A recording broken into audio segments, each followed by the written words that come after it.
Yo, what's up, everybody? This is the one and only grand, incredible Mr. King Cre8. I'm chilling here with General Mo, and we're here on YouTube. Hand steady visuals.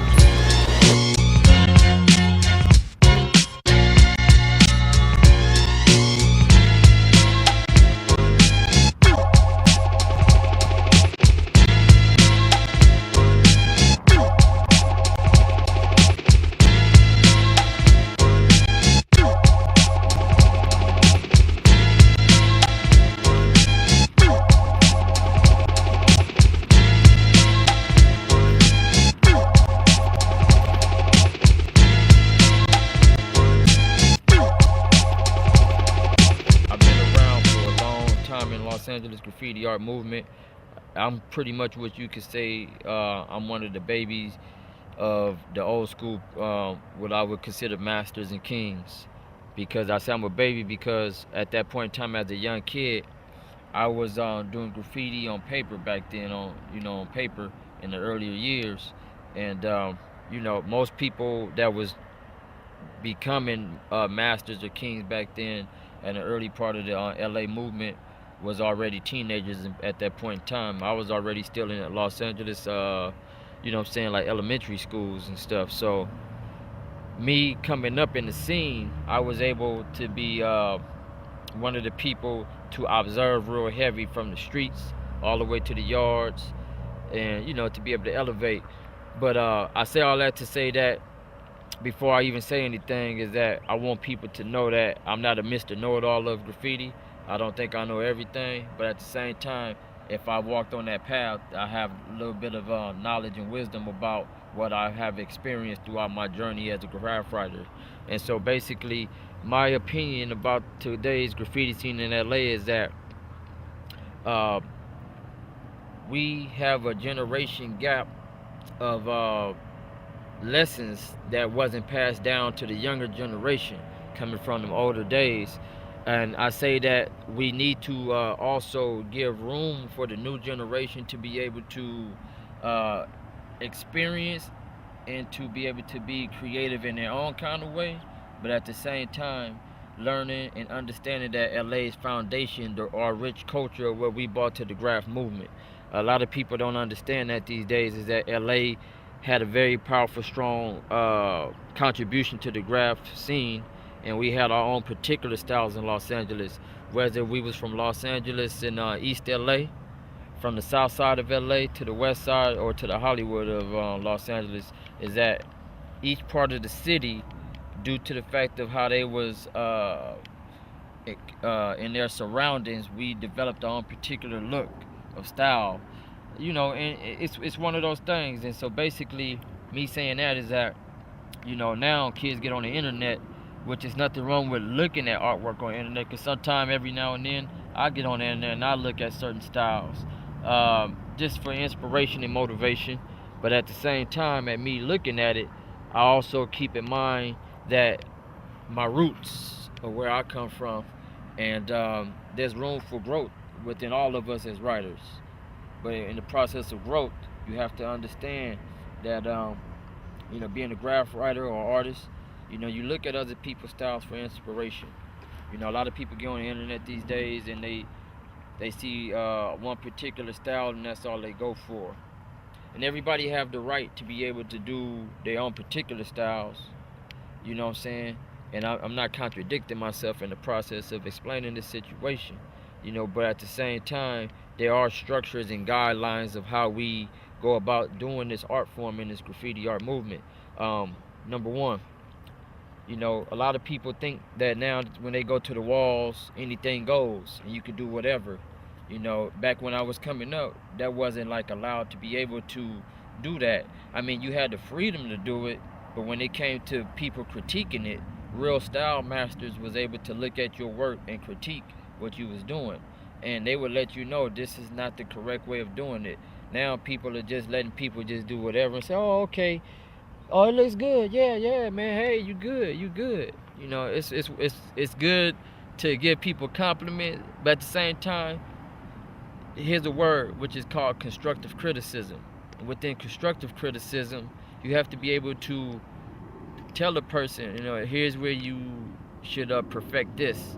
without insulting another artist. But back in my day when I was coming up, a lot of writers would insult you with no feelings, like you whack, you a toy. Now a lot of people calling people toys, but don't understand the true meaning of a toy. Anybody they don't like, they just calling them a toy. When we was coming up, when we would say the word toy, it meant like you was a beginner or you didn't know exactly what you was doing at all. And it's been quite a journey and experience for me, because now people are doing like throw ups and say, oh, these are my pieces. But throw ups are not pieces.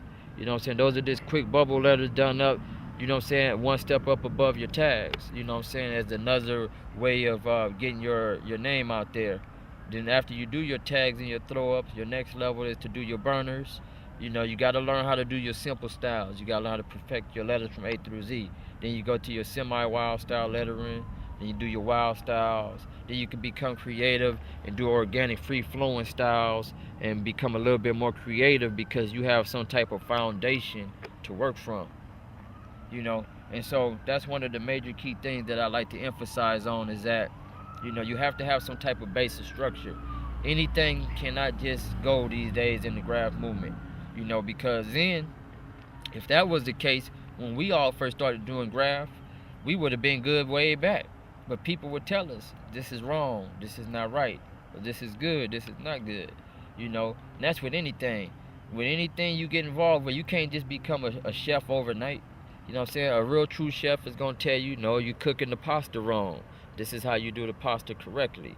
Or, no, this is not how you bounce the basketball with two hands. You bounce it with one hand. You can't, just because you bouncing, that don't mean that it's right. You got to bounce it correctly. You know what I'm saying? And for those of you who are really in tune to what I'm saying right now, it would make a lot of sense.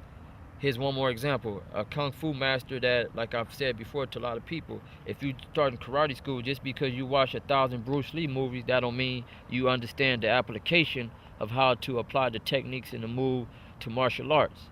A real style master of martial arts is going to tell you, this is not how you do your kicks. This is not how you do your blocks and your takedowns and your punches or whatever. You have to be able to understand how to apply those different things. When you're doing simple style letters, there's a certain way of your color schemes that will work with those type of letter styles and structures. If you're doing wild styles, you got different ways of how you apply your feeling to your wild style. Learning how to feel the letter. Learning how to give your letter rhythm to make your letter dance with one another. Learning how to make your letters have unity as if they come from one family structure of letter style. A lot of people might do one letter and the next letter might look a little different as if it don't go together. Those are the important elements of doing graph. You know what I'm saying? Learning how to do different structures of letters, from block letters to round edge letters to like maybe angled off edges letters. You have to be able to know about those. Learn your history of your earlier style masters for a certain reason, because those are the people. True, because when there was nothing, they took something from nothing. But understanding that when they did it, it was because of a certain style of where they actually got it from. When we look around for influence from sign graphics, sign painting, we might look at cartoons and we see these alphabets. It comes from something. And so, nobody's pulling something from nothing. It's just ideas are being sparked from other things around us. And those are the concepts and the understanding that a lot of people need to have. What I would like to do is share something with you guys, is that you need to check back in history, not just look at those people that you always hear about, but do your research and go dig deep into other well-known writers. And this is not just about LA at this point in time now that I'm talking, but just on a universal tip. Learn your famous style masters from back east in New York. Learn about some people overseas like Mode 2 when it was time for him to do characters. Learn about like style, what made his character so effective and so strong. Learn about over on the East Coast about certain style masters that really perfected their style. Learn about a Phase 2. Learn about a Case 2. Learn about a Don D. White. You know what I'm saying? Learn about people like those and other people like that. It's very important that you know about these people. Let's talk about LA. You got to know about Clever, rest in peace. You know what I'm saying? You got to learn about people that really took the time out to study style. Learn about people like Green from SMD. You know what I'm saying? These are a lot of the people that a lot of people sleep on. Learn about Charlie from DTK. You know what I'm saying? Learn about those people that really went out and mastered their craft of style, technique, the usage of color. There's a lot of other people, but I'm just mentioning a few names only because I want people to go dig deep and go do their research on stylists. And that's one thing that I always talk about the most is that style. Style. Style is very important. Never sleep on style. Now, as far as your piece books, for all of you writers out there that have piece books, there's nothing wrong with having a sketchbook or a black book. But you have to understand your purpose of your black book. Your black book is your base, your blueprint to go back to for your styles of creation. It's your base of creation. A lot of people now get it twisted that they think their black book is just strictly for catching tags, getting autographs. Now, there's nothing wrong with that if you got one particular book strictly for that. I don't see nothing wrong with that if you have like a book full of people that you admire or just, hey, you collecting it. That's okay. But if you call yourself a real true writer and you're not a toy, you need to have a special black book full of your black pencil outline inking drawings of your sketches. Or if you learn how to use your piece book and do full color productions in your book, you have to get into that state of mind of what it takes to be a 100% pure, true, stylish, concentrated writer. You know what I'm saying? If you're going to be part of a crew, you have to understand the reason for getting in the crew. A lot of us just want to be part of something, and there's nothing wrong with being a part of something. But when you be a part of something, make sure it's something that's going to benefit you and you're going to benefit them. It's not a one-way street, it's a two-way street. You have to understand that as a writer, if you're going to join a crew, you have to pay your dues to even get in crews. It's not all about, I'm a get in this crew so I can ride the name of the crew. It's not about that, because what's going to happen if that crew stops? You got to be able to carry your own weight and hold it down, just as a solo artist. You know what I'm saying? You got to be able to go out there and still represent, because your reputation is going to always be on the line with your crew or without your crew. If somebody was to fly you overseas and they say go out there and represent for your city, state, and your crew, and you by yourself, what you going to do? I don't have my crew with me. No, you got to go out there, man, and go. You got to go all out. You got to come correct. Your style's got to be strong, and you got to put it down for the representation for us all. And so, that's one thing I want to emphasize on when it comes down to the crews out here, because a lot of people are starting crews just to have beef with other crews, or they want to be, tag banging crews. Man, this art form is not about that. This art form is about perfecting your creativity and reaching higher levels. A lot of people say, well, man, you know what? You sold out if you out there doing this and that. I mean, here's a sellout. A sellout, in my perspective, is for those of you who just got involved with this movement and then just started trying to make money from it.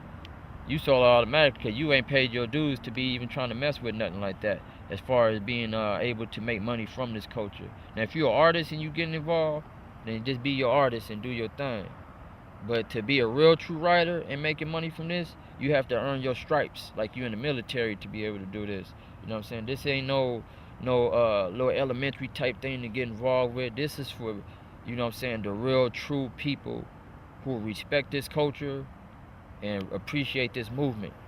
You know what I'm saying? This is what's gonna separate the boys from the men. The toys from the pros, or the toys from the real true kings and masters of gods. It's very important to understand that.